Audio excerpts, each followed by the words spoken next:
Welcome to this exciting update where I'm building a complete Apple Store out of LEGO, packed with realistic details. I'm recreating the interior exactly like real Apple stores, filled with laptops, iPhones, tablets, and so much more. This is set to be the largest LEGO Apple Store ever built, featuring spectacular building techniques, so let's jump right in. In my previous video, you saw how I designed the base and constructed the exterior walls for the first and second floors of the building. It's a large white historic structure with classic architectural elements worked into the design.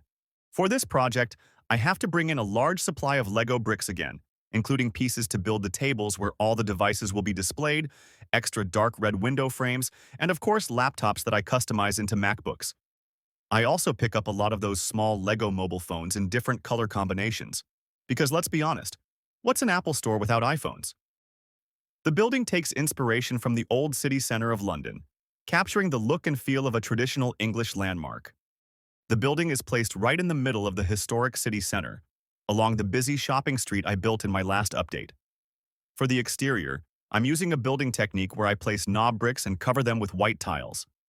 This creates that classic 19th century look that famous European cities are known for, adding so much atmosphere to my LEGO city. The structure consists of 3 tall floors, topped with a roof covered in dark red tiles, accented with small dormer windows for extra detail. I decide to stagger the roof tiles, attaching them in an overlapping pattern, and finish the edges with 1 stud roof tiles in the same color. This way, the roof gets extra strength, which makes it much easier to securely attach it to the top floors later on. It's definitely a challenge to make this building strong enough, but I manage it by connecting all the walls together and finishing the floors with tiles. This way, the different floors lock into each other, making the structure much sturdier than if I had just used a single layer of bricks. I finish the top of the roof with light brown tiles and add 4 ventilation grills to make the building feel even more realistic, just like you'd expect in a real-world design. Now that the roof is complete, I can connect all the exterior walls together and really start to see how the final structure is taking shape. But the fun part is only just beginning.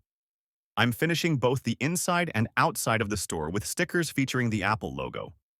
I could have chosen to leave a white layer around the logo, but I thought it would look much better to cut it out completely, so only the logo itself is applied directly to the white walls. I think I spent over 2 hours cutting out all the stickers, but honestly, it was totally worth it if you ask me. Now that each entrance has its own Apple logo added, it's finally time to furnish the interior with all the cool elements that you would find inside a real Apple store. For this design, I study multiple Apple stores from the inside, and one thing stands out. The interior is clean and has a futuristic look. This is exactly what Apple wants their products to reflect. So that's what I need to recreate in LEGO. The Apple Store in Amsterdam has a massive glass staircase in the center that leads to the upper floors. At first, I designed it with a light gray base and transparent bricks along the edges, but it didn't meet my expectations, so I came up with, if I say so myself, a brilliant design to make the entire staircase completely transparent. I used 1x1 knob bricks as the base and attached steps made from 2x2 window pieces. This way, I created a perfect spiral staircase just like the one inside the real Apple Store. Leave it in the comments, but first let's move on to even more fun elements like the sleek wooden tables and display cabinets where different products are showcased, like the phone cases that I mounted to the wall as you can see in the footage.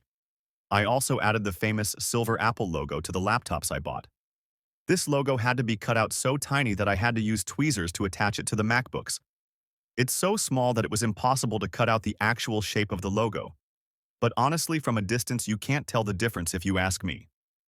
I placed 3 MacBooks on each wooden table and then moved on to the tablets. Does anyone know if Apple tablets have a special name like MacBook for laptops? I also add logos to the tables and place the different tables in their spots throughout the store. Of course, the iPhones can't be missing and they get a dominant position on the first floor. Personally, I think it's fantastic that LEGO has made phones in multiple colors. It really shows once again the level LEGO is operating at, if you ask me. I also place the cash register because, of course, these products need to be properly checked out. Now that all the elements are placed on the first floor, it's time to finish the flooring with white tiles. This adds to the futuristic look I want to create. It needs to look sleek but still have a sense of class. Tiling always uses a lot of bricks and costs quite a bit, but the result is more than worth it.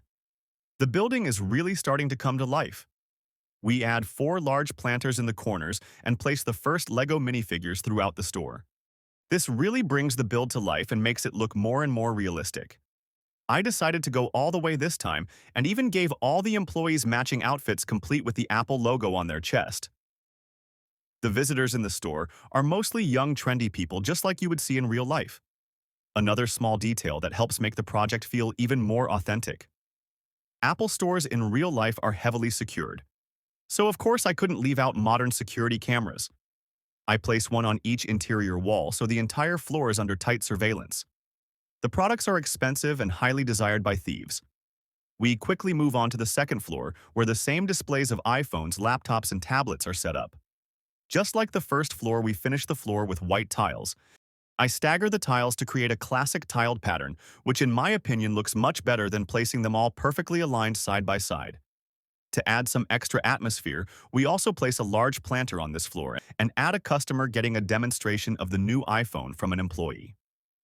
The challenge was making sure both floors stacked correctly so the staircase would line up perfectly with the opening in the second floor, and the tip of the staircase could be attached securely underneath the floor, adding extra stability. Now that the second floor is complete, we move on to the third and final floor of the building. This will be a co-working space where digital nomads work on their MacBooks while enjoying a peaceful yet inspiring environment. This floor also features a service desk where customers can ask questions about their Apple products. We place the employee behind the desk, and then it's finally time to stack all the floors together and place the building in the historic part of the city. And trust me, you don't want to miss this. It's a gigantic structure that really stands out among the other historic buildings. The white wall on this side will later be hidden once 2 more historic buildings are added next to it. I personally think the Apple Store fits perfectly in my city, blending both modern and historic elements exactly the way real Apple stores do. I had a lot of fun working on this project because I haven't seen Apple stores built at this scale out of LEGO before. It was definitely an expensive project that required a lot of bricks, but when I look at the final result, it was absolutely worth it. What do you think of the final build? And are there any elements you believe should be added to make it even more authentic? Let me know in the comments, so I might include them in a future update. If you think I'm building a beautiful city and you want to support the project, make sure to subscribe or even become a channel member. Members get access to exclusive videos where I share insider tips on how to buy LEGO affordably so you too can build the city of your dreams. Thanks so much for watching, and I'll see you in the next update where we'll be building an entirely new market square. See you then!